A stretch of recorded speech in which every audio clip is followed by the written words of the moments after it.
So I'm looking at now kind of priority for Splyce. I think Jarvan is a very safe pick. I don't think I want to see them put value on Xayah like they have done in this series.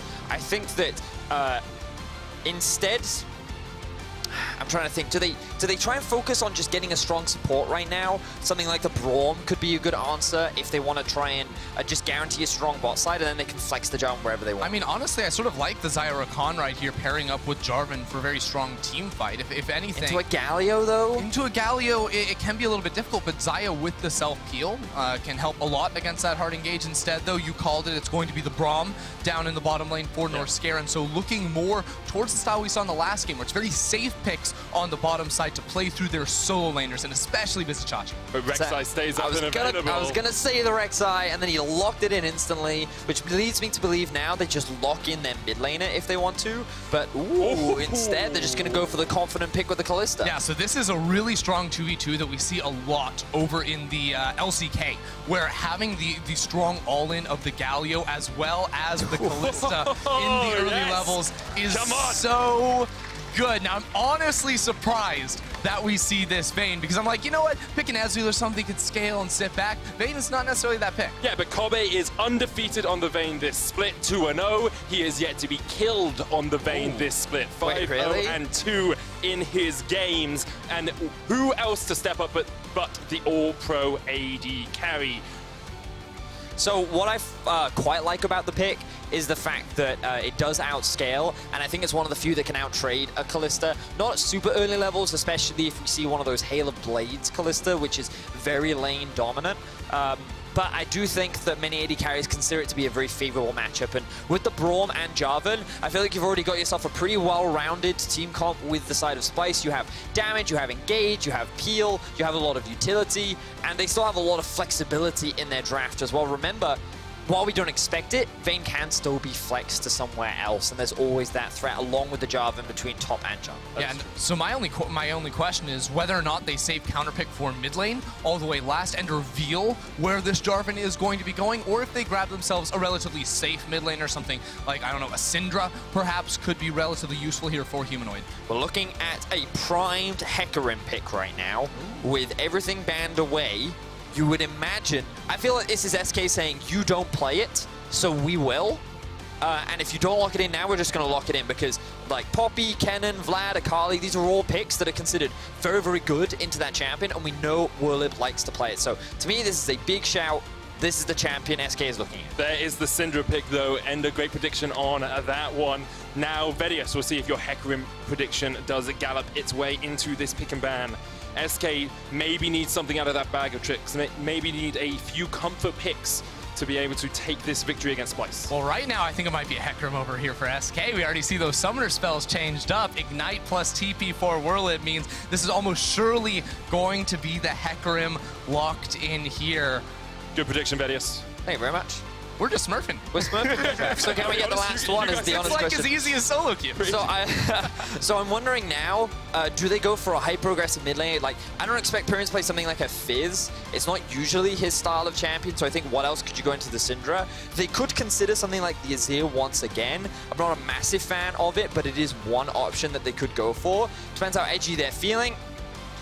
Not that edgy. Not a little bit of the dark side in the form of Morgana, but super weird. It's a safe mid laner at least. You can use your spell shield. The problem is at early levels, because of the Q-Max on the side of Syndra, it's very easy to pop it. So that is assuming that the Morgana is mid lane. Remember, you could move her down towards bot. Morgana into Braum, especially Kalista Morgana, is actually a very high pressure lane where you can generate a lot of push. So we may see the Galio in the mid lane as an answer to the Syndra. Now, seeing this Shen locked in for Vizicsacsi may come as a surprise. We don't see this champ all too often, but it did get some key buffs to trading with the damage on Q in the laning phase, and can generally be strong for setting up ganks and protecting a Vayne, a low-range AD carry in these later game team fights. I like a lot of the options that both of these teams have, both in laning strength as well as the team fight phase. It seems much more balanced than the other games we've seen so far today.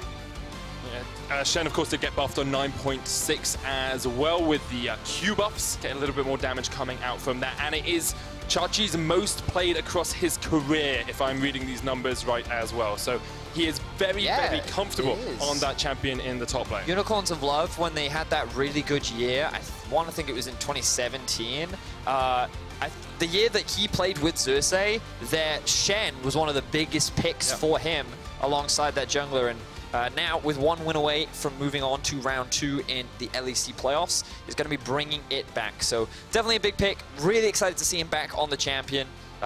Still a couple question marks for me around this Morgana in the mid lane against the Syndra. We'll see how it does, but what we can say for sure is Splyce, once again, do have a couple of lanes they can play around. Mid lane, maybe top lane, I don't know, it depends how early you can try and set up plays onto the Hecarim with a Shen.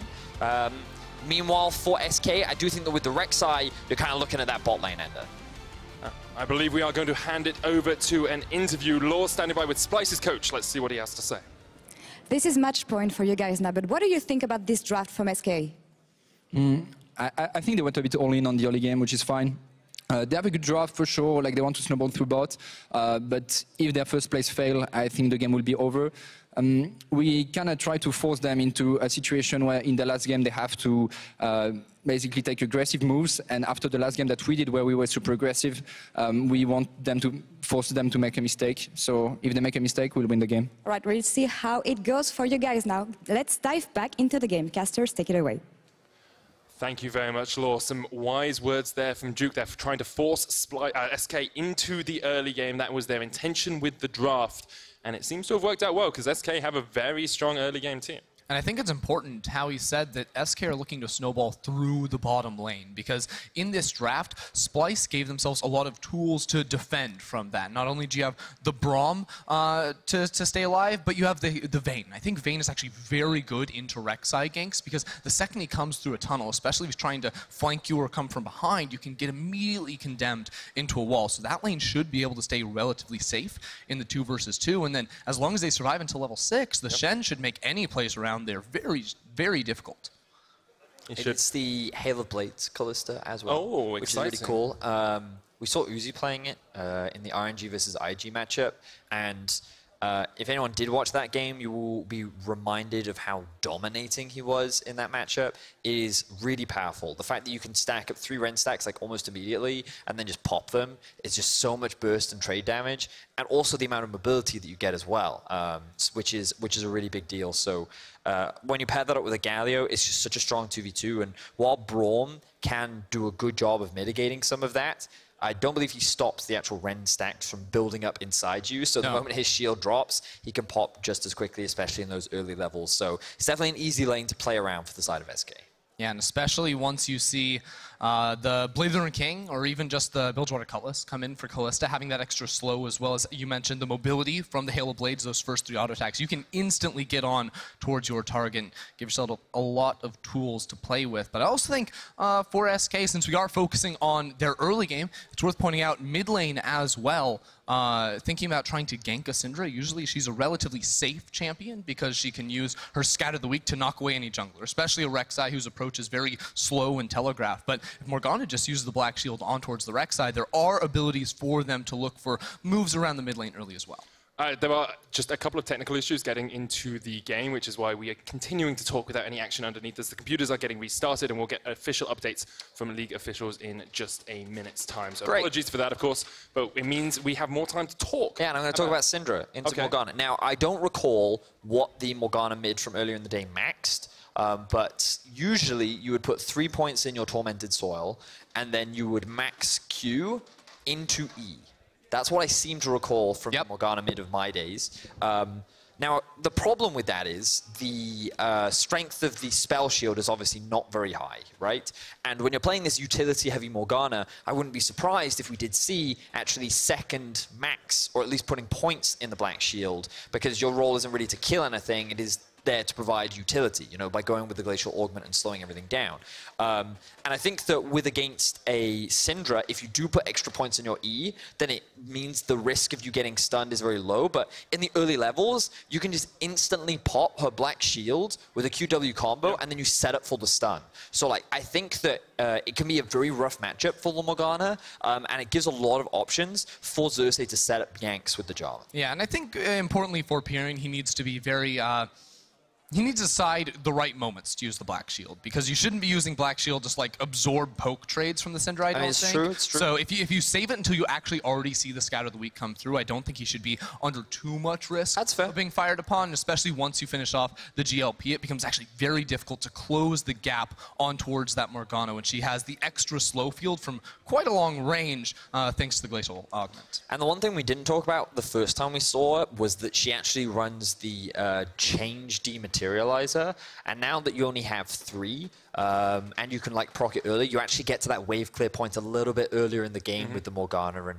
having chatted with Frosk a lot, she's very enthusiastic about the fact that you have, it brings a lot of champions that had weaker wave clear kind of to the forefront. Things like Lux and Ahri and now Morgana into the fray that all have the potential to be a little bit more relevant. Yeah, and the important thing about the dematerializer changes in terms of those champions being buffed is the damage increase, the percent damage increase you get against different minion types went up on this patch. Even though you get less total stacks, you're still going to do more damage. So importantly, those types of champions will be able to clear caster minions off of just 1 or 2 spells, which is a big weakness of those types of picks.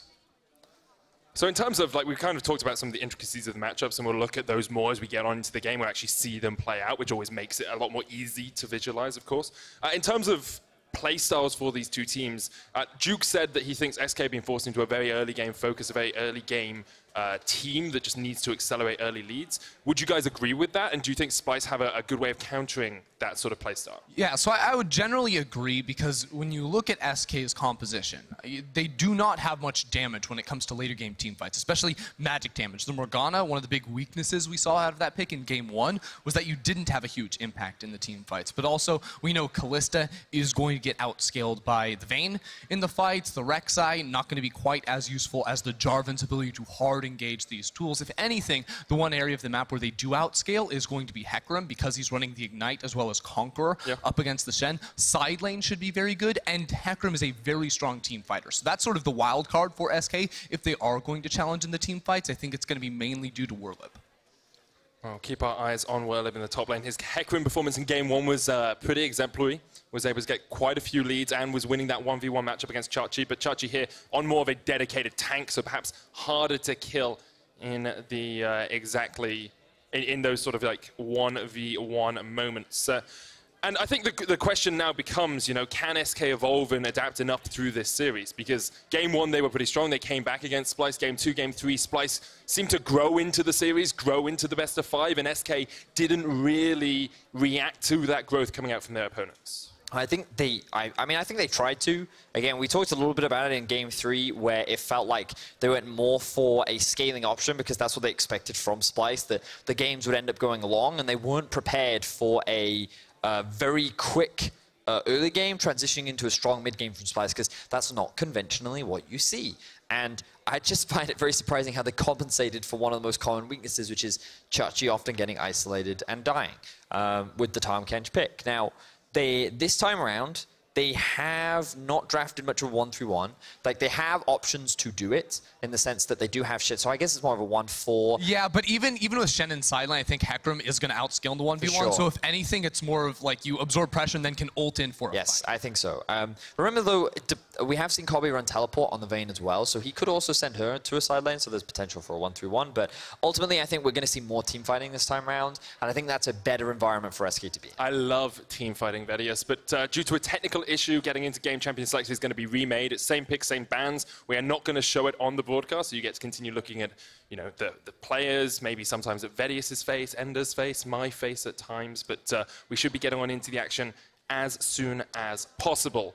And I want to remind people just how important this game is for Splyce. You know, across the last 4 times they have played in playoffs, they've actually gone to 5 games and they've lost 3 of those 4 games. They've been only once in the last few years have they actually made it past the first round of playoffs. They keep getting knocked out in round 1, in the quarterfinals as they used to be known. And here they are just at match point, they're one game away from showing that they really belong amongst some of the best teams in Europe. Yeah, and Splyce have been a team that has actually been pretty unlucky with who they draft in the first round of playoffs historically, where they have played against G2, I think, twice. They played against Schalke last year in Summer Split when Schalke ended up going all the way to the finals and getting second place. And they pushed those teams to 5 games in a lot of cases. So this is definitely a team that has always been up there in terms of playoffs and performance, but hasn't quite been able to push to that next level in a little bit of time. Well, we'll see if they can push that next level in this series. Ladies and gentlemen, everyone is in the lobby. We will be getting back into game very shortly. Thank you very much for bearing with us through this technical issue.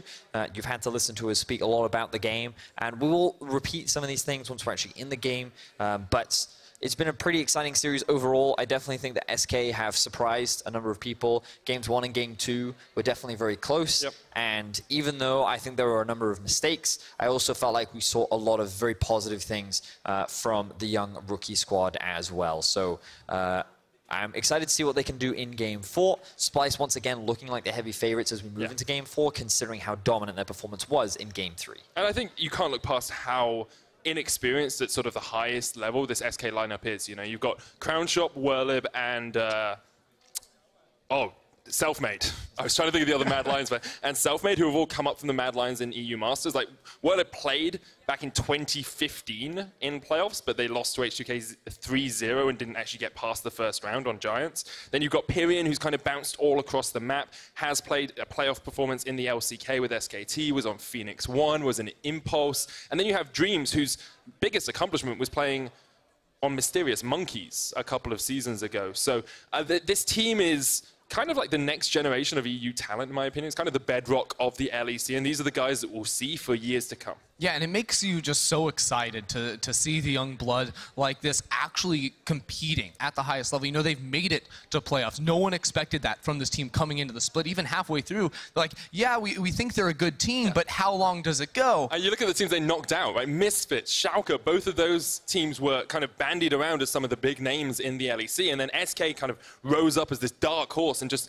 took away the spot of people who perhaps would have thought they deserved it. Yeah, it's quite interesting because while rookies are very exciting, it's also interesting to watch the growth of, like, let's not forget Xerxe.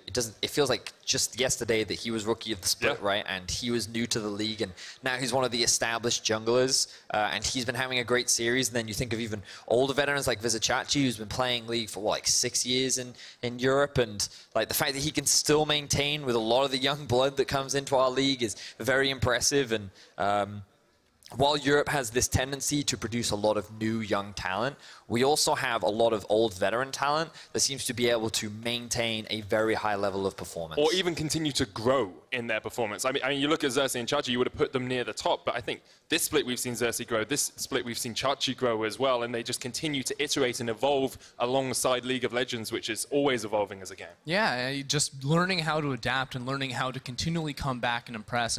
And for a player like Xerxe, I think he was actually rated as maybe the second best jungler during the regular season for a very long time. It was only towards the last few weeks that people started bringing up names like Broxa, like Cold into the picture, but he came in today. He came in today and has had such huge impacts in the game. He has absolutely read Selfmade during these early games, and he's a big part why Splyce haven't fallen behind in games where they have picked scaling and why they have snowballed in games where they have the early. Yes, he has. I've very much enjoyed Xerxe playing. Now, ladies and gentlemen, there's some great news. The loading screen. Don't say it until the loading screen stops, Vedius. But it's great. I was ready to say it, and I was like, no, I'm going to hold off until we're actually on Summoner's Rift, and the game hasn't been paused again. But we are very close. And now you've stolen my thunder. Well, we're very close, and I'm excited. I'm looking forward to this game. Many predictions on the line. I think a lot of the analysts predicted Splyce. 3-1 Splyce was a... But like, no. So there's a bunch of 3-2s, there's a bunch of 3-1s, and then you and I were the only ones going 3-0s. Yeah. But shows what you know. Yeah, shows what we know, right? But yeah, there's a lot on the line. Quickshot went for his SKE prediction. He's still holding out. Game Still could 4. happen. Could happen, yeah. You never know how a team's going to bounce back after a game like that last one. Man, these prediction points they're scary. I was super hoping for a 3-0, I'll be honest, because I would have been one behind Twitter. You would have. And I feel like Twitter's bandied around, like the public at large, being like, oh, we're the best analysts. Look, they have millions of people's brains. I only have one person's brains, and I'm close. I'm close to millions of people. But they've got millions. I'm impressed that you think millions vote in this. In the most popular league in the world. Yeah, I've been terrible this, but I'm actually near the bottom right now. Ever since Deficio left, I haven't been able to ride on his coattails anymore. So where are you, Ender? You kind of middle of the pack. I think I'm 1 point behind you. Okay, so I'm really close. I mean, there's a lot of people. Pretty weak over. All right, medic. So because Vedius over-anticipated, we do actually have another bug coming to the game, which means I believe we're going to have to just jump on out and remake things. Hopefully, we'll get it sorted out as soon as possible for you guys. And while we do that, I think we can talk a little bit now, because we kind of talked a lot about Splyce and SK. Their opponent's Fnatic, right? Yesterday, we saw them absolutely destroy Vitality. The winner of this series will play against Fnatic next week in our round 2 matches. And I think either team that comes out of this will be wanting to just kind of refine the way they've played a little bit today if they're going to stand a chance against Fnatic. Well, I think the scary thing about Fnatic is I actually don't think they showed a lot yesterday. I think Vitality lost a lot more than Fnatic won. And they're out of here. So I think it's actually very difficult to assess how strong Fnatic will look. But the one thing I will say about Fnatic is that they look the same as they did during the regular season. And, I mean, on the one hand, that's scary because they obviously went 8-1 in the second half of the split, and that's very good. But at the same time, their playstyle is, I don't want to say one-dimensional, but like you can almost expect what's going to happen, right? And while they are very good at it, it's one of those things that you can plan for and look to play around. The question is, can you actually handle the quality bar that they do bring to a game? So that is definitely the question. While we wait here to get on into our 4th game of the day, we're going to hand it over to Shox and Friends at the analyst desk. Friends. Thank you very much. Not entirely sure what camera I'm looking at. Oh, there we go. Yes, so unfortunately we are switching servers and we will have about 10 to 15 minutes until we get to the new server and have all the picks and bans redone. The picks and bans will remain the same, so at least we can talk about that and kind of think what will happen in this game. We're going to take a look at them in just a second. What were the biggest surprises, knowing that this could be the elimination game for SK? Galio got first pick. Yeah, I was going to say, how about that Galio first pick? That hasn't been touched pretty much this entire series. It does definitely fit kind of with the MO of Dreams, who's had an incredible performance. He has a playmaking-oriented support, so at least, you know, this is a champion that you expect that he can step up on. But that was such a curveball. Yeah, we said we needed to see SK try to find like at least one lane to play around early, because last game they didn't really have that, and then they just kind of fell over, and they couldn't defend long enough to actually win the game when they went for Baron. So I think they probably just said, listen guys, the full late game thing didn't work for that one game. We have to win now. Let's try and swap it again and get a bit more aggression coming in early with like Galio, Kalista. The problem is when you show it that early, things like Vayne, Braum will not really struggle too hard against it. So that's going to make it a lot harder. Yeah, because if you think about it in the context of, you know that they have a very strong bot side as well, is it then wise to show it that early?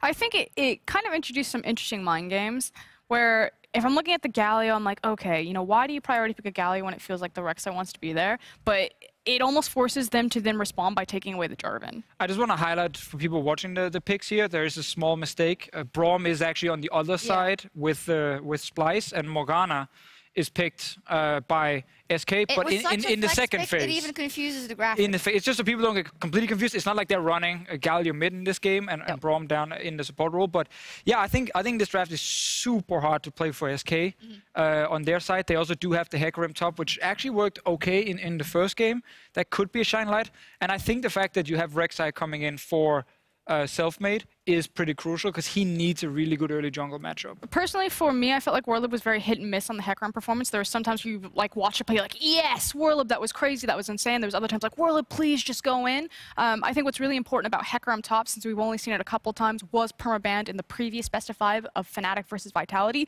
is that he does require jungle resources. And that's not meaning that he needs to gank the lane all the time or have his lane ganked, but he needs to be pushing because he's about spamming that Q. And because it is kind of that Rafflecopter, when he wants wants to make the aggressive chip away plays at you, it means that he's inherently going to also be shoving the lane forward. So the jungler just has to have priority there because Hecarim does open himself up to be ganked. Last time around, Selfmade didn't have that jungle priority, and Werlyb had to play the matchup very far back. This time around, he should be a lot more aggressive and in the face. Yeah, and I think this will also show us if they're learning from their mistakes, because that was game one. Now they're going for that pick again, and we know that Hecarim is extremely strong. The minute he gets Trinity Force, he can just run it down and kill everybody, or at least CC everybody as well.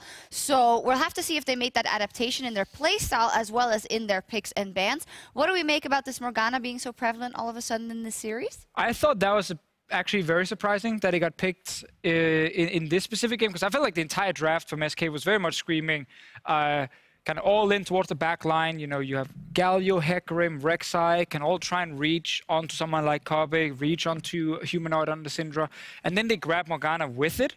To me, it was much more about kiting backwards in the way we've seen Morgana being played now with like Glacial Augment and these kind of things. I thought he was going to go Zoe, because it actually worked pretty well for him in game 2 when he had it.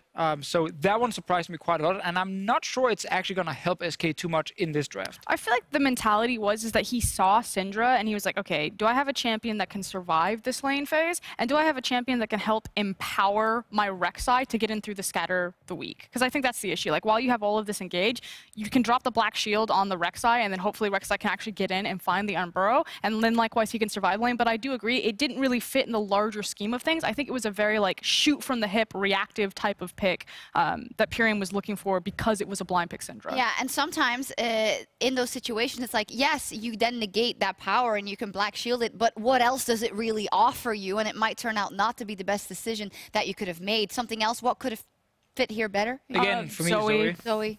Orianna, maybe. Deficio brought up a good point because we were talking about this. He's like, you don't pick Orianna into Syndra Jarvan because you would just die, but yeah, we'll you're see looking how more for it your plays 5v5. out. We'll see how it plays out also. If you're just joining us also, we do have a technical delay on stage ahead of Game 4 between SK and Splyce. League officials are now working on getting everything ready, so hopefully we'll get into the game whenever we can and whenever everything is set up. So we are still at 1-2, still at match point for Splyce. Now that you've seen the comps, what are the probabilities of Splyce taking it? I think they're very high. Yeah. Right here, I think they have a lot of ways to protect Kobbe, who's going to be the big win condition with Shen top lane. We actually saw in game 2, Chachi using all these TPs to bot lane as well, just to try and get them ahead. I think he will do exactly the same here. The moment we hit 2 items on that Vayne, I think it's pretty much game over. And I think Splyce, they know this. So we had the Duke interview where he basically said, listen, we knew that SK would try and go for more early game because it didn't work with the full late game draft. Now we're trying to force them to be aggressive, and we think they're going to make a mistake. And when that happens, we will win.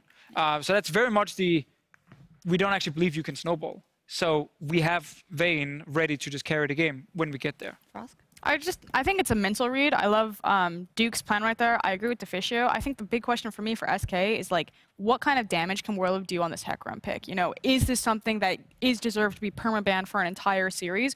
Or if Kobbe gets massive on this Vayne, Hecarim can also get to a point where if he just flies into the back line and then just forces Kobbe out of a fight. But I don't know. I wasn't really inspired by the first time we saw it. And because I haven't seen enough tape of the champion, I also don't know how powerful Hecarim top is. I know exactly how powerful Vayne is. That champion is terrifying. Well, we've heard that Hecarim is extremely strong. You know, we lot of damage, man. know it, but the question is Werlyb and Hecarim as strong in the Also, Rek'Sai. You think you got Selfmade and Werlyb just flying back at Kobbe? If he mispositions once, if someone's just not on top of it and they don't defend their ADC, they do have the tools to do it, then... That would be the worst Braum of all time then. Yeah. If he's like running off somewhere over on the side, he's like, I want to kill this guy.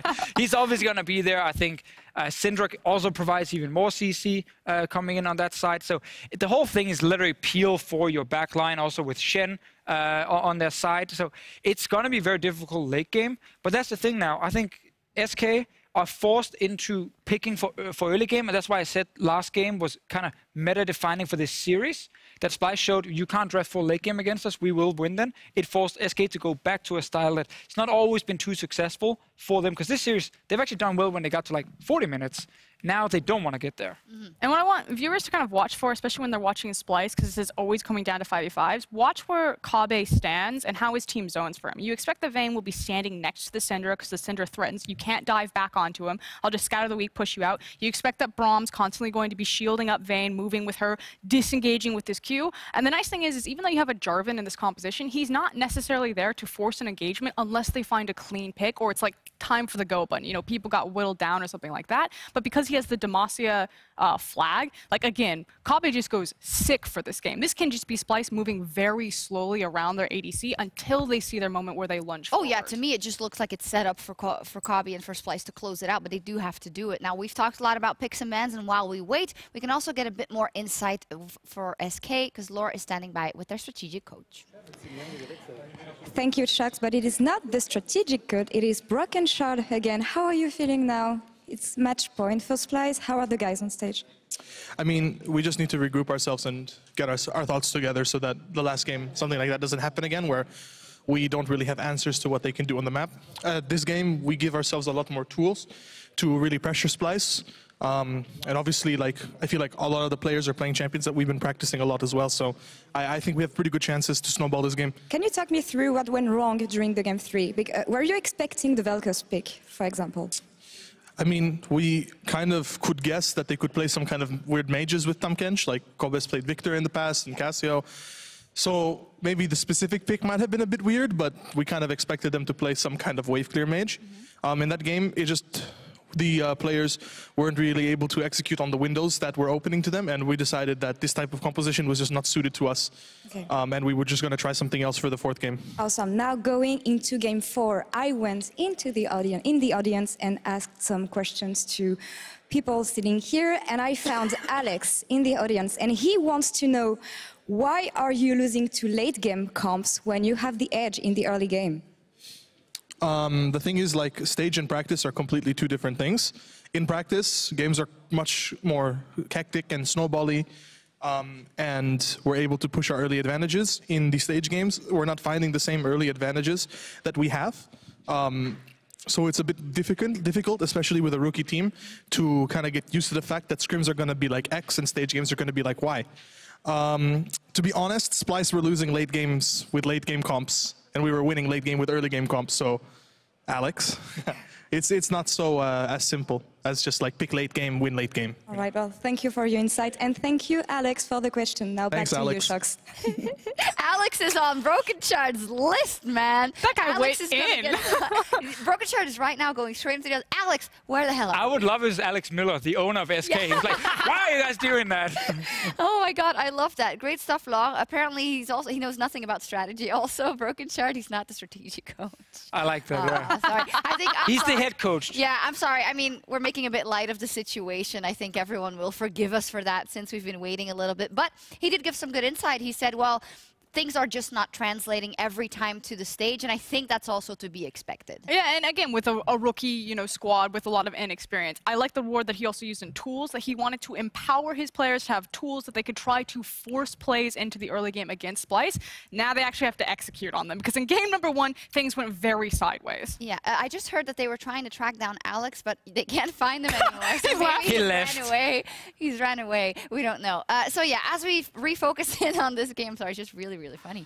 I'm very sorry. I just love how he went and he's like, why are you guys losing? Well, damn, Alex, they have families. Yeah, and then he's like out. So I did get an update that they are back on the new server, and they are now remaking the picks and bans, so it will be the same composition as before. So in terms of, SK has been through this, right? The first game they played on stage, they went through the remake against Fnatic. That's true, and they won. And they won, so I feel like they can thrive. Excuse me, I just heard that we did find Alex. Okay, and what are we going to do? Are we going to interview Alex? Okay, we're gonna see Alex. Oh. Hi, Alex. That's Alex. Is that a Splyce video? No. It's some other non-defined brand. Hey, Alex, you're doing a great job. I think maybe you can join the crew because I like your questions. And we all lost to Twitter and Superior Analyst. Yeah. So, I didn't lose to Twitter. No. Frankly, Alex isn't part of the problem. And seeing how we are completely losing the plot, the game is ready. So we're going to go back to the casters. Thank you very much, Xerxe. We are back on a non-defined rift. There we are. Okay, let's put on our serious faces here, guys. It's game 4. Splyce are 1 game away from facing Fnatic in round 2 of the first ever LEC playoffs. SK have drafted a relatively early game comp Splyce have drafted more scaling. Come on, Alex, let's see if they can do it for you. This is the early game that matters. Let's talk about, we kind of broke down a lot of the matchups before we had the extended pause. Is there any way you guys would want to look first? Any way you'd want to discuss first? Well, no, wait a level 1 second. flash. Oh, he has no flash. With the taunt, he's got no flash. And Splyce come out on top early on. So I'd like to talk about Kobbe getting first blood on Vayne Yeah. when SK need to snowball bot lane to get the win here. Because he gets 400 gold off that. He's going to get a longsword and an extra potion. That should make the 2v2 pretty easy.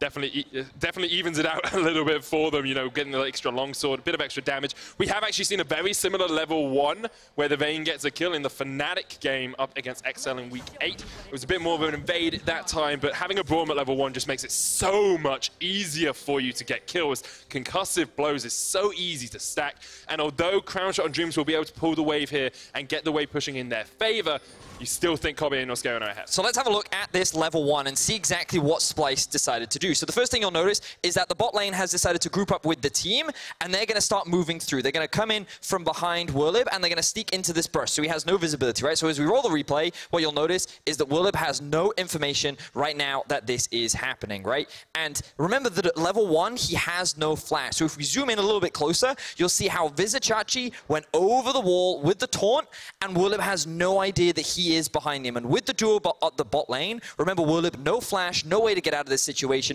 They're expecting Werlyb to be here, and then they come in for the collapse, and they end up locking him down. So really good stuff from the Splyce at level 1, and they set up for a very quick kill to start the game off very well. Yeah, and we've seen them do this already, right? In game 2, I believe it was when they used the Recon to hop over the wall. They scouted out SK so well in these early levels. They see 2 games of Werlyb going to that same position. Now he's on the Hecarim without a flash and set up for a very well thought through first blood. You can see how hard a lane it could be for Splyce though in this bottom side. Flash in already by Selfmade onto Humanoid, cleansed, flashes away. And with Selfmade being knocked back by the scat of the week, Humanoid's able to survive. So Ender and I are laughing at each other right now because one of the things we talked about was I really don't like this matchup. I think that it's a really good one for the Syndra. But then Ender was like, maybe they'll look for an early gank mid. And we both said, if she's running cleanse mid, I don't see it happening. And then at level 3, he comes in, flash, knockup. And you can't cleanse the knockup, so you guarantee the binding as well. And now he's looking for a repeat gank. Humanoid has nowhere to go apart from underneath this tower and just can walk back to it safely. Pirean using the minion dematerializer here in the mid lane just to try and get that extra push off with the Morgana. Yeah, and gonna be able to do that with the extra pressure he was provided with as Kobbe takes a nice trade in the bottom lane. Remember, he has the extra longsword to go for this fight. Now, looking at the summoner spell choices from this bottom lane, we see a difference because both ADCs went for the cleanse themselves. They see a lot of, hard CC on the other side where in these fights they need to stay safe. Wait a second! Crownshot, one more order would have had the concussive blows, but the ignite comes out and Crownshot rends down Braum. Flash away from Dreams, flash in by Kobbe, one more order! Oh, it's enough! He gets him! Not going to chase him underneath the tower, but ends up being a 1-for-1 trade in the bottom lane. That's a crazy 2v2 right there, where you can see the early game power of Kalista plus Galio, but Vayne is no slouch either into these 2 picks. All the damage went down onto Norskeren to start things off, so it's Kobbe who gets yet another kill in this lane. I do think the press the attack really adds a lot of early game power to the Vayne, and when you combine that with the silver bolts, and of course the extra longsword that she got from First Blood is definitely a great setup for Kobbe to be in. So he's now 2-0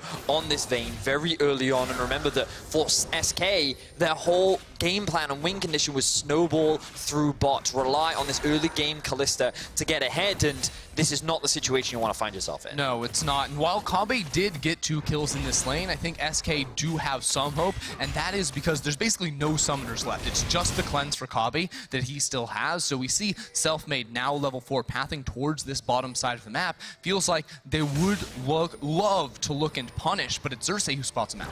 They know the Krugs are there. They've spotted him out, as you say, so Selfmade will just do his Krugs instead. It's still the push advantage down towards Kobbe and Norskeren for the moment in that bottom lane. Across the rest of the map, you can see Chachi actually having a bit of a CS lead towards the top side. He's backed away. He's got himself Ninja Tabis in the matchup against the Hecarim. Mid lane pretty even, but bot lane is definitely the place to be at the moment if you are a fan of action. So once again, the Morgana is going for the Glacial Augment. I don't have time to talk about as, oh yeah, he's going to get spotted out on a ward, so he's likely not going to be able to do much with this. But the Glacial Augment in the Morgana mid lane, we already saw this in Game 1. If you've only just joined us, this Morgana is very much about utility. primed to provide support for the rest of the team. And typically in this matchup, the reason why she struggles is because we don't have time again, because more fighting. No. Just keep talking till yeah, okay, that's fine. I'll keep talking. But basically, the reason why this is typically a bad matchup is because on the Morgana, you want to put early points in your W, and the range isn't especially long. So you actually have to walk up to the caster creeps in order to threaten the enemy caster creeps to clear them out.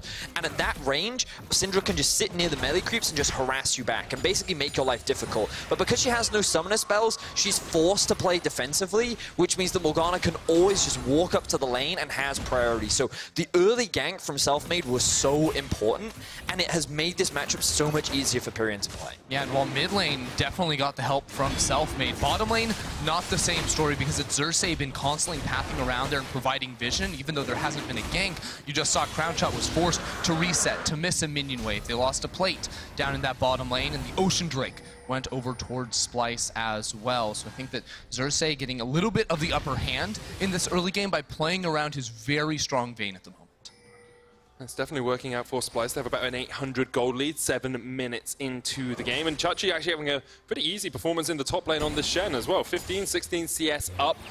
Obviously has a lot of experience on the Shen pick itself. Yeah, and you expect to see the Shen win the early laning phase. We're going to have to hold that thought, because Xerxe gonna have to flash over this wall. And Werlyb, that's not even Selfmade going for the red buff invade. Usually it's those two. That's crazy. It's very aggressive play from the mid lane. Morgana got it. Morgana got it. Gets through with the Tormented Soul. Obviously not the best, but still, being able to force the flash away from Xerxe, get the push pressure in mid so you can actually go for that invade, and then still just be able to get out scot-free is very good stuff from SK. Yeah, but take a look at that trade here from Vizicsacsi. This is what we were sort of talking about with the Shen in the early levels, especially with the buffs to the Q. His trading against Hecarim is going to be very, very nice. He basically taunt forward, land that pretty easily on towards the Hecarim, get down some auto attacks, and use the dodge field to make sure he can't be traded against. Now, Selfmade won't be able to find this gank, I don't think, unless he can get the black shield down onto him. That is the unique strength of having the Morgana in the mid lane, is that it provides you the safety net and the CC immunity for Selfmade to approach as the Rek'Sai. A little bit of an item disparity in the bottom lane as we saw Kobbe go back, get the Xerxe Greaves and a Vampiric Scepter. Selfmade looking for the flash and Burrow here onto Humanoid, who flashes away, but Pirean with the binding won't quite connect. Humanoid still had the cleanse if that binding had hit him. And across the board, like a little bit of a back and forth, a little bit of a to and fro between these two teams early on. The taunt's going to land here, but the concussive blows comes out as well. Justice Punch knocked into Norskeren, who puts up the shield, but there's a lot of Ren stacks coming in. The fake call comes out. Crownshot knocked away with the condemn. And the Splyce bot lane continue to try and trade onto SK. Of course, they have the Ocean Dragon picked up, so they can take these trades and then use the sustain from that Drake. Yeah, the trading definitely going in the favor here of Vayne. You see the strength of the Vayne in towards the Galio, where you can knock him away or dodge away from the initial engage, and Norskeren positioning as well in front of the dash of Dream, so he couldn't use that to escape after good trade. Now both junglers will be headed towards the bottom side of the map. Going for the dive. Norskeren there with the Glacial Fissure. Catch out Dreams. Kobbe's gone very deep. Selfmade there. Lots of damage coming out. There's a hero's entrance as well as Selfmade pops. The Void Seeker gets one. Unstoppable Onslaught comes out from Werlyb as they jump onto Xerxe as well, and that's a second. 2 kills across to SK as they counter the dive. The tower dive was just way too greedy here from Splyce. They knew they had the lead on towards Vayne, but we heard Duke talk about it before the match. They didn't need to win bot lane. They just needed to survive it, because that's SK's win condition, and now all of a sudden 3 quick and easy kills puts them in a much better spot. So keep your eyes on Kobbe in this situation. It's the fact that he flashes onto the backline to try and secure that kill that actually puts him in the dangerous situation. Remember, he's a lot of the damage, but it means that Selfmade and Werlyb can just dive on top of him, and now all of the tools have been used. So the moment that Werlyb arrives in the fight, it's literally just a matter of cleanup, because there's nothing stopping him from just running over the rest of Xerxe was still only level 5 in that fight as well, to Selfmade's level 7, so didn't have the Cataclysm, didn't have that extra damage. And SK, after a little bit of a weak start, have actually come out swinging here and equalized that gold differential. Now notice SK's decision-making on top of the map, because after getting the win down bot lane, you might think, wait, we want the 2v2, but no. Because Shen used his Stand United to get into the fight, they're going topside to avoid the TP mismatch, where they wouldn't be able to play around their bottom lane. It also gives them the added benefit of there being a Rift Herald up here, whereas no Drake will spawn for the next minute. So overall, it's a very solid map movement here from SK.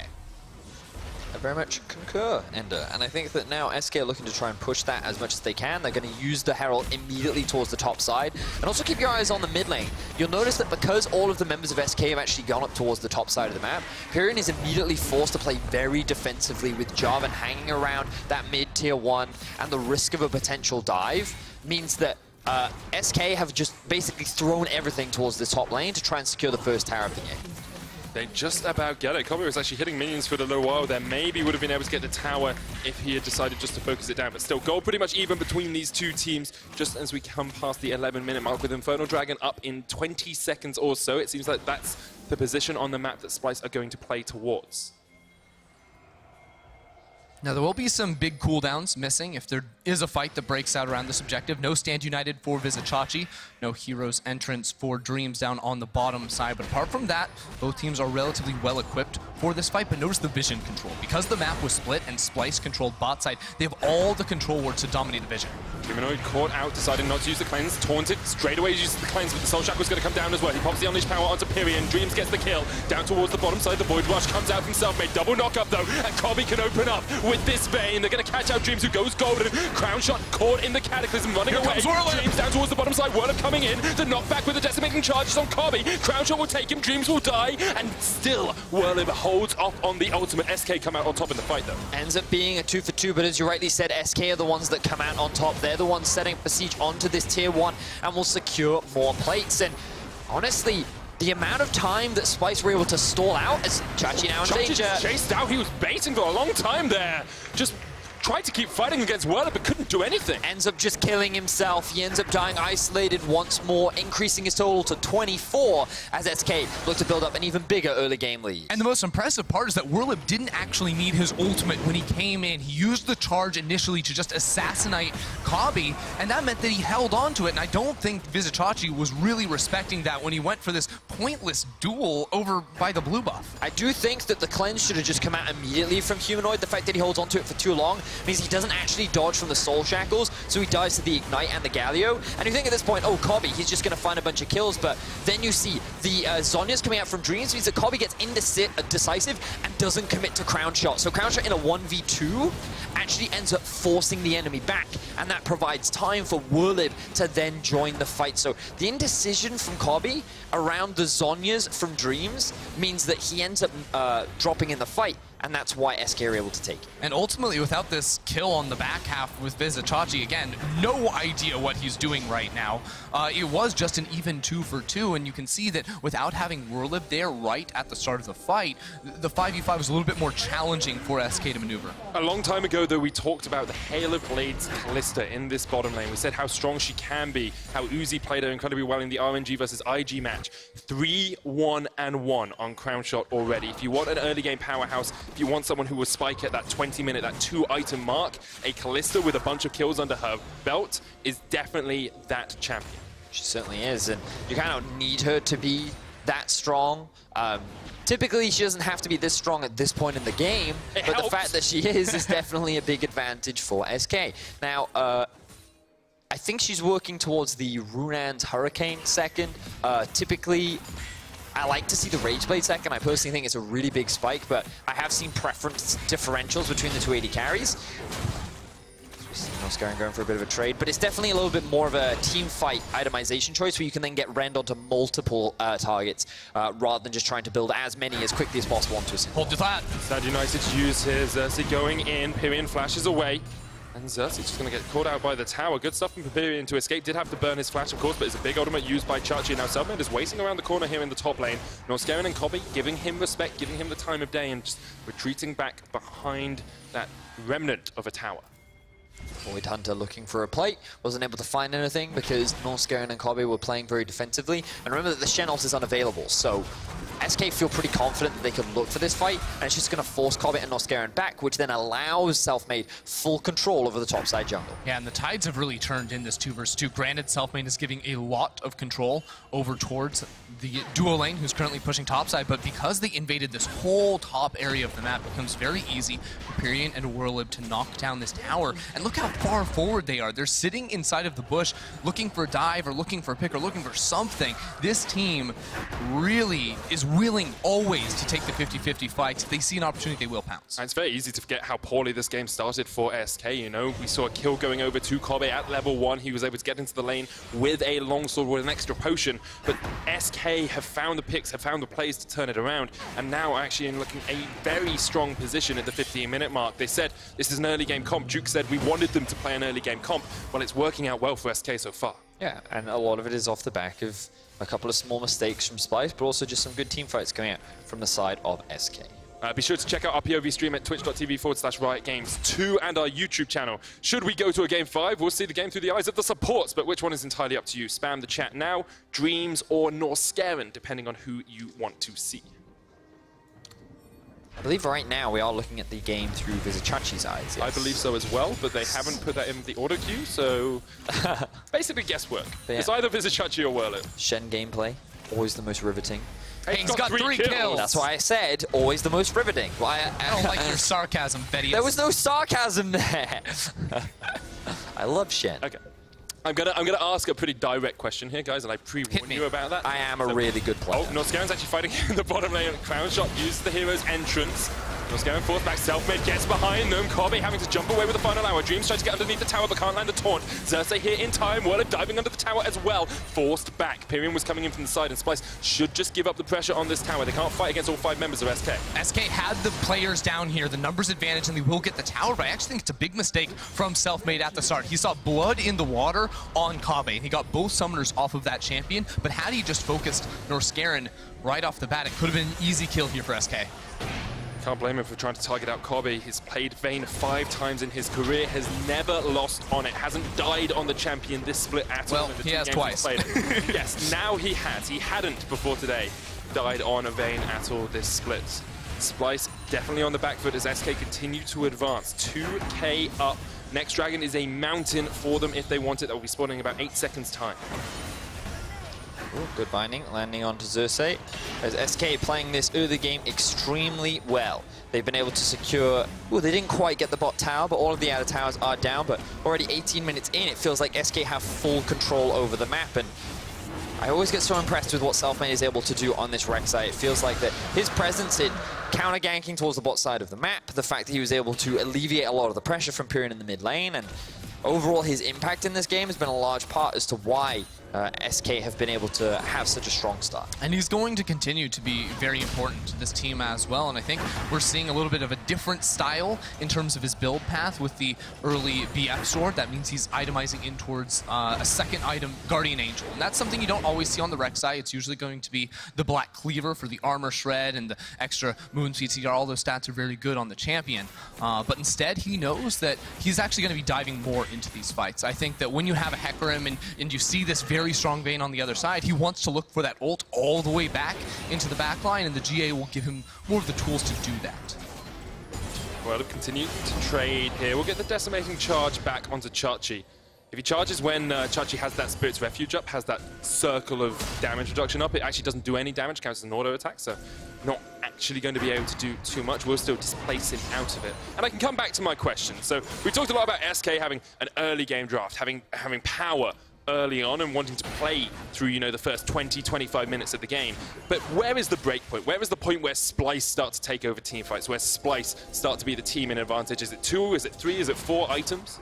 I would be looking more towards 3 items here for the side of Splyce. They can get 2 items. They can contest very well, but it's not very clear cut to me at that point that they win. Ultimately, what I see as being the biggest problem here for SK is Vizicsacsi and Xerxe just stacking armor on these 2 tank champions, because Morgana in the mid lane is not going to provide you a whole lot of damage.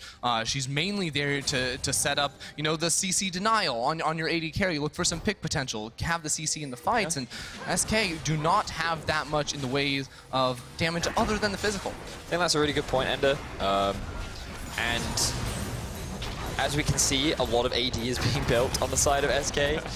But I love the fact that they're just not slowing down. And something that Splyce has often been praised for is their ability to kind of stall games out and just buy time to the point at which they can team fight. But SK have just been unrelenting in their pressure. They've been grouping up, they've been setting up good vision, and I've been impressed with how they're now working on this final tier 2 at only 20 minutes into the game. It takes a lot of confidence to play with this level of bravado and aggression. I mean, for the same amount that we praised Splyce in Game 3 for their strong early game into mid-game performance, SK are proving they can do exactly the same thing. Assuming they can take down this mid lane tower, assuming they can, you know, get an Inferno, get a Baron next, then they should be looking at closing this game out in the next 5 to 10 minutes. Yeah. That is if they can, and that's always the challenging thing, right? Trying to siege against the Syndra is always very scary because of her ability to get that stun and potentially start a fight. But I do agree with Ender. I think what we're kind of waiting for is these big armor items to start coming through from the side of Splyce, and then they'll feel a lot more confident forcing these fights. But also now the Rage Blade is finished on Kobbe, I think that's a pretty big deal. I'm just really scared of this Rek'Sai right now. Level 11, 2 points in the ultimate. If you try to force a fight right now, I just think there's too much damage on SK's side, and I don't think Kobbe would be able to survive it all. Yeah, I think Werlyb also finishing off the Trinity Force as well is going to be a very big spike for him, because one of the biggest strengths, I think, of having the Hecarim in your team is not only does he, you know, duel very strongly against all of the tanks in the top lane like the Shen later on in the game, but also his ultimate, because he has such long range on it and can't be interrupted during that cast, can actually just fly towards your backline. He can dive over your frontliners. You can just ignore those tanks and really have a high impact by diving in there and causing a lot of frustrations for someone like the Vayne. I see Splyce being able just to stall out the game just a little bit at the moment, as SK maybe will look for something like the Baron. Of course, with the Kalista, you can take it so quickly. You have that rend that you can build up. Was nerfed a couple of patches ago, but still very powerful tool in terms of taking down those big monsters and objectives. And it feels like SK can't quite get that vision line as deep as they want it to pressure for this mid lane tower completely. Yeah, I think what SK are just going to be doing is waiting for this Infernal Drake, play a little bit slower for the next few minutes, because around 25 minutes, they actually have a really good ability to force around the Baron. They have the Mountain Drake. If they can get another Infernal, it'll be great. They also might just fight. And Norskeren forced to flash away there. The Scatter Weak did come out from Humanoid, but because of the binding connecting, Norskeren had to be in a bit of a tricky situation. Twin Shadows comes out here, and maybe that's all SK need. A little bit of a pick, a little bit of chip damage on the Splyce players, and they can go for this tower. Don't have to take it all down at once. You can just chip away piece by piece and suffocate Splyce out of this game. I was actually a big fan of how Pirean used the Fog of War to just land that Q. Like, Humanoid walked up, he again didn't cleanse, and it forced his support to use Flash. And I think he needs to be a little bit more free with how he uses that cleanse, because right now he's put himself in two situations that ended in disaster for the side of Splyce, and it could have been much worse if it weren't for the use of Flash from Norskeren. So Humanoid needs to be a little bit more careful, show a little bit more respect to the playmaking power of this SK and pick potential. Just coming over the 23-minute mark, 7 kills to 5 in favor of SK. They have a 3,000 gold lead, double Inferno now alongside the Mountain, and they continue just to chip away at this mid lane tower. It's down to about a quarter HP. SK not going to force it. Okay, I just gotta... It's an Infinity Edge on Rek'Sai. Yeah, I was wondering what... Wait, he actually went Infinity Edge? Oh, went you know what? Edge. You know what? Go hard or go home, right? You are in series-defining game for your team. You are the player that has been looked at as the best rookie, one of the best junglers in the league. And you are trolling right now if you're building an Infinity Edge on Rek'Sai. That's not your job. You have, like, I guess he's worried because, oh, we have Morgana, not enough damage dealers. Guess I have to be the carry now? Like... So I'm struggling, to be honest. And if it works, it's genius. I've had my fair share of Rek'Sai and solo queue, but when you're 1-1-1 at 24 minutes, I'm not sure I agree. It's also such an expensive item that you're really investing a lot into it. Okay. Now he's going for a Ruby Crystal, so he's not even going hard. Okay. So I understand it's not a normal build path, guys. Sure. What does it give him? Damage. Cool. Critical strike. So that's all he's doing. He's trying to assassinate one player on the backline. He's trying to 1D Kobbe. You could do that without an trying to Infinity headshot Edge. Kobbe every time. Yeah, so there's ultimately the difficulty is that if you just get instantly blown up, you're in trouble. And Rek'Sai does so much damage just with, you know, items that can give him HP that Rek'Sai should be fine. Now, one of the strengths of Rek'Sai is she actually has some of the highest AD ratios in the game. You're going to get a lot of value. Judge with the taunt onto Crownshot, but he cleanses the flashes away. Backline jumped on here by by Xerxe, but already forced out. Great taunt by Dreams. Teleport coming in. There's the Glacial Fissure. Werlyb knocked back. He used the Onslaught of Shadows defensively, but here's the hero's entrance. Fate's call comes out. Selfmade on the flank. Has the Infinity Edge. Remember, he could crit someone. Kobbe. He's doing it! Infinity Edge does all the work. Kobbe almost dies. Ultim, you there coward. we go. He void rushes in, but the Stand United is too much. And Kobbe gets the kill. He didn't land a single crit there. His E did a lot of damage. That's not his fault. His E did a lot of damage, admittedly, but You can't predict RNG, Vedius. This build sucks. this build really sucks. All right, so, thank you. So, not a crit, not a crit, not a crit. Lots of damage. And if he'd ulted immediately, he might have actually gotten the kill. But then, Norskeren gets called out. Okay. so now they're going Baron. Wait, they're doing Baron while Selfmade is dead. What is They're just this baiting out the game? team. What is Okay. Let's bring it back just to a little bit more serious here, guys. So, we are very serious right now, Medic. Yeah. This build is something we really struggle to get our heads around. I understand that. Right? And so what we need to bring into context is the fact that SK were actually in an amazing spot. They had a very good early game, right? And they had all the tools to win this game. And now they run the risk because their jungler has decided to... Now, I'm not going to say that's going to lose them the game, right? Because... It is a risk they didn't need to take. It is a risk that they ultimately didn't need to take, and it is baffling. And also, Duskblade's just better, right? So... Anyway, rather than delve into that conversation, the bigger thing is that Kobbe now just picked up another kill. He's now sitting at 3 items, and SK are just kind of struggling to now break that tier 2 line. So now they're kind of posturing around the Baron and threatening this. And you already talked about how the Kalista can be very threatening. You're now looking for this pick if you're SK as you kind of dance around the Baron buff. And Werlyb is here in this middle lane. I don't think SK are going to pull the trigger on the Baron too quickly. They've been a little tentative around it thus far, but there is another Infernal Drake coming up in a minute, and they still have complete control over this middle lane with some deep control wards inside this eastern quadrant of the jungle on Splyce's side. However, it was 7 minutes ago that Vedius said they've done such a good job breaking down all these towers. They've done such a good job. They already left only two tier 2s here, and still Splyce's 2 remaining tier 2s stand. They have stalled out this game. They have built up some of these items on their AD carry, on their mid laner. They have a very tanky Shen with the Warmogs, with the Sunfire Cape, and you wonder whether SK kind of missed their window in the early game to really accelerate this. I don't think so. I don't think that they've suddenly, like, the game is over for them. They're still 2,500, 3,000 gold ahead. They have a Hecarim who's going to be stronger in the side lane now against the Shen. They have full vision control around, like, the river forward, and they're the ones still dictating the pace. It's just, the longer the game goes, arguably the harder it is, because you run the risk of getting into another one of these team fight situations where you just kind of look at this comp from... But actually, I think both sides actually have pretty solid team fight, but ultimately, okay, they started the Baron. This is risky, super, super, super risky, but look where Selfmade is. He's nowhere near. Selfmade down towards that Infernal. There's Chachi with the Stand United. Just come back off. Just push mid, take Infernal. It's actually free. As a note, I have been informed by production that Selfmade 2 days ago tweeted, Infinity Edge is the only viable second item on Rek'Sai. Right. But he didn't build it in the earlier game. Just saying, that's what he tweeted out. Now, mid lane tower goes down. Good call on that ender. SK can now pull down towards this Infernal Dragon. It would be their 3rd of the game. 24% bonus AD and AP. And yet we're in a position now where Splyce do not want to give them the chance. I think Splyce are comfortable looking for a team fight. They have Kobbe where they want them. SK wanted too, though. Both of these teams, remember game 1 and game 2, how intense the team fights were, how they turned games around on a dime. Well, we're about to get another one of those.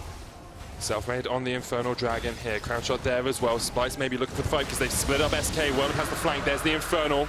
That's all the buffs going over to SK straight away.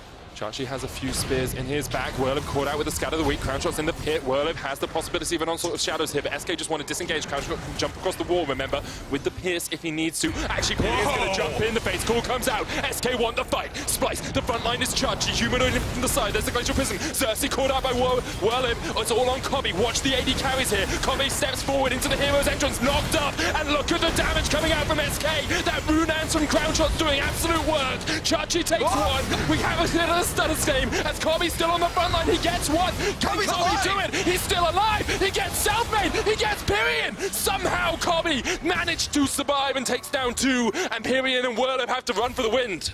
SK get the dragon, but they lose the fight. It is Kobbe who stays alive, and now it's Chachi hunting down the horse. The taunt doesn't quite connect, but look at the healing coming out onto Chachi with that Warmogs. Kobbe stayed around, condemns Werlyb back, and pins him in his place. Splyce win the fight. So, that was pretty crazy. Let's have a look at how this started. SK could have gotten out, but instead they wanted the fight. They then decide to commit onto Xerxe. And at this point you think, okay, not the best start, but then Splyce all funnel into this choke point. At this point you think it's over. Hecarim ultimate into Dream's ultimate, but the blast cone actually separates the whole fight, which gives the freedom for Kobbe to then turn it around. And it was actually a huge scatter the weak from Humanoid that interrupted the damage coming through from Crownshot. Crownshot had the AoE damage coming in from the Runon's Hurricane, and he wasn't able to apply it onto the three members that got CC'd in the corridor. That was the moment that shifted the entire team fight and allowed Kobbe to pop off so hard. Felt like it was SK's fight, but now there's only 1,000 gold between these two teams. SK did get the Infernal, remember, so they are in an okay position in terms of dragons. If you are watching us from North America, the LCS Spring Playoffs is starting soon with FlyQuest versus Golden Guardians. You can watch that, the countdown now, over at twitch.tv/LCS.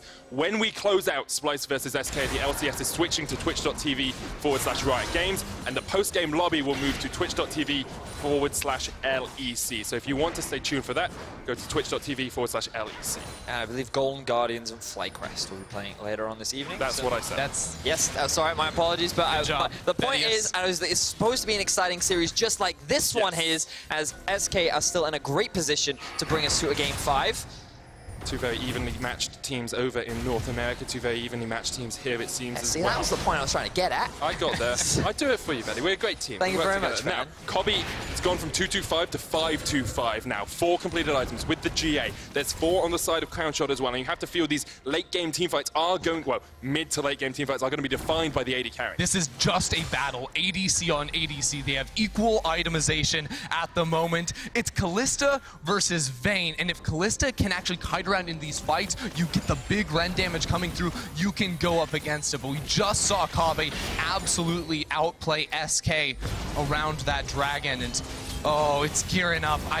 We're going late with this one, and we're going big. So, we talked earlier about armor. Ooh, we might not have time. Look at Werlyb, he's dead. Werlyb, Hero's Entrance comes out. He's not dead yet. Vedius Dreams comes in, has the taunt as well. Catches Chachi, catches another. Selfmade looking for that flank position. Could get onto Humanoid. Norskeren takes a little bit of chip. Xerxe there with the Cataclysm as well, but he's just going to run his way out with the EQ combo.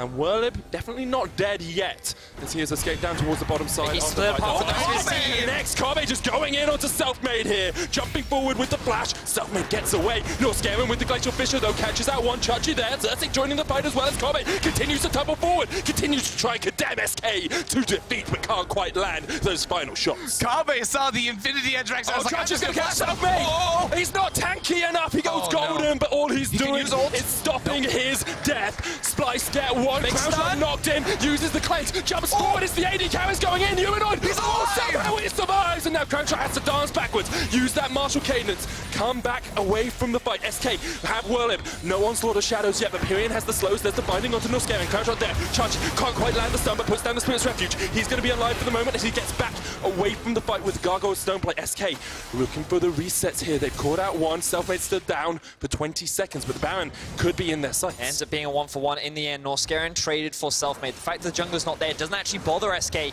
as they start this one off. Remember, they have the rend on Crownshot, but it will be in vision. So SK gonna back away from that one. Both teams really need to reset. You can see Xerxe will have the opportunity to go back to base. And we return to a neutral state. Yeah, SK have other ideas. First, they want to pick themselves up their second mountain of the game. You get that with a Kalista on your team. They need to play around Baron Nashor coming up next. That is going to be where they draw the line and try to burst that thing down, because now you look at it, and there's so many summoner spells. The Flash is missing on Crownshot, but not just him. Kobbe and Humanoid also are going to be quite vulnerable. So this is where the fight kicked off towards where the dragon was. Would have forced to use his ultimate to to get out of the pit, and then it just kind of devolves into chaos, where kind of both teams are stuck in this choke point. Kobbe can't really approach the fight, Crownshot can't really approach the fight, so they can't really convert it into much. But then Kobbe notices that Selfmade is in the mid lane, trying to get priority, so he just hard commits onto him, thinks he can find that kill, but if that tunnel wasn't there, it would have resulted in something. But then the taunt as well come from Vizicsacsi actually into the spell shield, means they can't get a kill onto Dreams either, but they do at least get the flash out from him, and then of course Vizicsacsi. Unfortunately, you should never shop while basing, and you definitely shouldn't base while in your own jungle. Wait, that's what you usually should base. Normally you should base behind your towers, Ender, somewhere safe. That is true. Not when the enemy team just want to fight. Well, Humanoid dodges away from the binding here. Werlyb is there, has the onslaught of shadows. It feels like the intensity of this game has just gone up a little bit, just a notch, just a tad, as Selfmade looks for a flank position here. Crownshot getting a lot of rend stacks off. Norskeren down to half HP. Chudge is going to have to use the taunt to get across the wall, and SK maybe looking for a bit of an engage, but Werlyb takes a chunk from those spheres. You can continue. Oh, Norskeren had to flash. Chachi caught. Just turns on this. But he can't take. He taunts him up. Knocked back, there's a forward rush to dodge it out. The Glacial Fish comes out as well, but he's dead, and the Hero's Entrance now gets into the backline. Xerxe with a great lockup onto Pirean, onto Werlyb. Crownshot, though, could still do some damage here. The Fate's Core pulls them back. Norskeren very low. You can see Humanoid ticking away on the Tormented Soil. Kobbe trying to get on towards that front line, gets the shutdown onto Pirean. Now he's on Crownshot, the Stand United. It's enough. We're going to keep him alive. He gets away from the back of the fight, and Dreams goes down as well. It's a double kill for Kobbe, and Splyce come out on top. Splyce absolutely dumpster that team fight. Now they're looking for more. Kobbe on the prowl. What a play from him. They single out Selfmade at the start, and from there it's easy, and it doesn't matter if SK have triple Infernal, double Mount, it's still Splyce to get the Baron. And this time we saw how squishy Selfmade was and how quickly he died. He took a tunnel into the enemy jungle, and he just walked straight into Vizicsacsi. The Black Shield wasn't in range, which meant that that was the prime opportunity for Splyce to turn and fight. And just keep your eyes on Selfmade in this game. In this play, he uses the tunnel over the wall, goes onto the Shen. Like, what? He's just asking to be engaged on. The Black Shield gets melted immediately, and then they kill him. And at this point, the rest of the fight is in the favor of Splyce. Yeah, it's just a huge mistake from him. And Splyce, it's just time and time again, you see one player live with basically 0 HP. Norskeren right there, Humanoid also super chunked, but it's Kobbe who went virtually untouched in the team fight. Actually, great condemn there onto Werlyb, who's looking for the charge to burst the GA. They take control. You just start to see maybe a little bit that veterancy from Splyce paying dividends for them. 17 playoff appearances on this roster compared to just the one from SK. 2 rookies on SK, of course, as well. Do want to give a little bit of credit to Humanoid, who's played a few of these last team fights really well on the Syndra after having a pretty weak early game in this matchup. And Splyce now feels like it's one fight away from victory, one fight away from a matchup against Fnatic in round 2 of playoffs. Yeah, just one team fight with this Baron buff on the side of SK, and you're gonna walk away with the victory. I have to point out Humanoid CS at the moment as well. He's up about 130 over Pirean, so he is pumping out the damage in these engagements. A 2,000 gold lead for him, just built up basically off of solo laning advantages, and it's a big reason why Splyce now find themselves with the gold lead. Pirean waiting just around the corner, looking for those bindings, can't connect. Selfmade in position to burrow in. Has he been training well? Gonna use the oracles to sweep out that ward, but immediately knows that Splyce are aware of his position. Twin Shadows used as well. SK just trying to delay as much as possible as this Baron buff slowly ticks away. So we briefly talked about in the draft about this 4-1 composition that Splyce do have. You can see now with the Shen here, no teleport as well. It's actually very easy for Splyce to force a numbers advantage with the Baron buff as well. So it's something that SK have to constantly respect. And impressively, Vizicsacsi is actually forcing the Hecarim back. So we talked a little bit about how Werlyb should have the scaling advantage later on, but he's just so tanky at this point.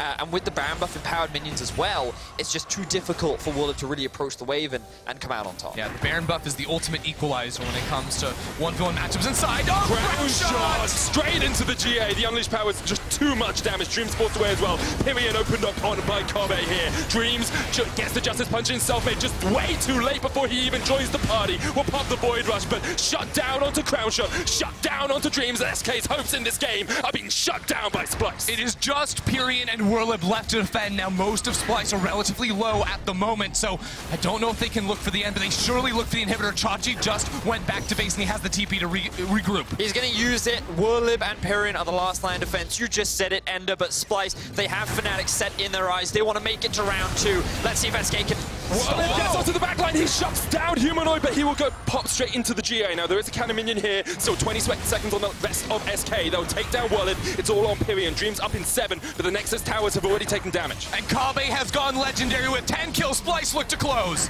Splyce, it looked like SK may have taken game 4, but Splyce come a-knocking. They sweep SK under the map, and they prove that they belong amongst the best teams in the LEC.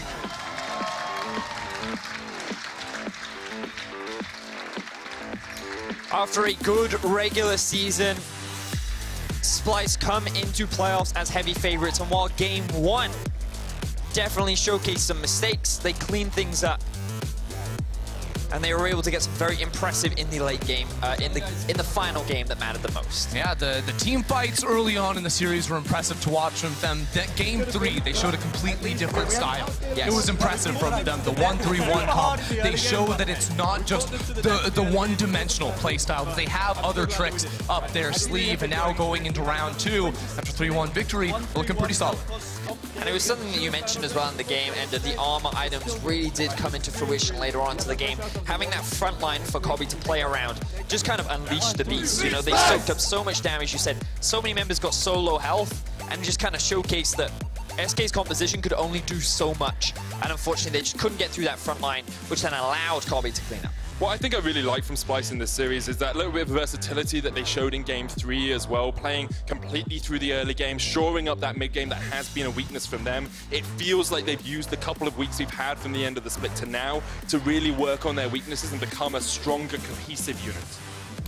They certainly have, and on the other side of things, SK, it's a team that, again, not everyone expected to be making playoffs in their first split back in Europe, and they played admirably. Look, they contested, they won game 1, they made it here to the playoffs, and they challenged Splyce. That's not something that every team could say. And honestly, SK looked very good, and I'm very excited to see them return in summer. I think you can pick out every single player on that team and look at a performance they had today that was really good. Like, they didn't always all perform well in the same game, but Dreams in game 1 had a really stellar performance. Even in this game, had some incredibly good taunts. We saw Pirean have some good plays. Crownshot was consistent. Werlyb on the Hecarim was giving us a little bit of extra spiciness in that top lane. And then Selfmade. I mean, we've said so much about Selfmade across the course of the split, but I think he is gearing up to be one of the best junglers in the LEC in the future. I think there's evidence to show that there's definitely room for growth with Selfmade, but for his inaugural split, he's definitely been a very impressive and impactful player, and I look forward to seeing what he can bring in the future, along with many other SK players. With the likes of Schalke and Misfits, expectations were definitely against them, and you guys already talked about it, so I'm curious and excited to see how they do next split. But for now, we've got to focus in on Splyce as they join the ranks of Fnatic, Origin, and G2 in that round 2. And what they will be fighting Fnatic for is a spot in Rotterdam and a spot at the finals. And that is definitely a big challenge to overcome, given Fnatic's performance over not only the second half of the regular season, but the absolute dismantling of Vitality yesterday. It definitely will be. Just in case people don't understand our playoff format at home, the winner of Fnatic versus Splyce will play up against the loser of Origin versus G2. And then the winner of Origin G2 will play the winner of the match between the loser and the winner. Well, they'll go on to the final. They go into the semi-final match, and then they all go on to the final in the end. So the match on Saturday in Rotterdam matters more than ever. It's not just the third place decider, it's a decider of who gets into the final. Yep. If you want to vote for your key player of the series, you need to head on over to @lolesports on Twitter. We've narrowed it down to Xerxe, Kobbe, and Norskeren. That's a spicy one. I mean, Kobbe maintained his undefeated record on Vayne. He has never lost on that. So I think one of those, this is always a really hard one where realistically you wish you could vote for all 5 players, because every single game there was I think we can give a lot of credit to Xerxe for like the first 3 games, for example, right? But his impacts in game 4 and maybe, well, I think his impact in game 4 just wasn't there, right? And so I think different members showed up at different times. But for me, ultimately, Kobbe was the most consistent of all of them throughout the series. And I think that he is definitely worthy of praise of helping Splyce get to round 2. I think I can agree with that. Over in the LCS, the Spring Playoffs is about to start with, you guessed it, FlyQuest versus Golden Guardians. You can check out that countdown right here at twitch.tv/RiotGames. Here from Berlin, we're actually going to get ready for our post-game lobby, where we'll be joined by Xerxe and Norskeren to discuss today's series and more. If you want to catch all of that, you should change to twitch.tv/LEC. If you're watching on YouTube, though, you can stay right where you are, because we'll be right back after a break.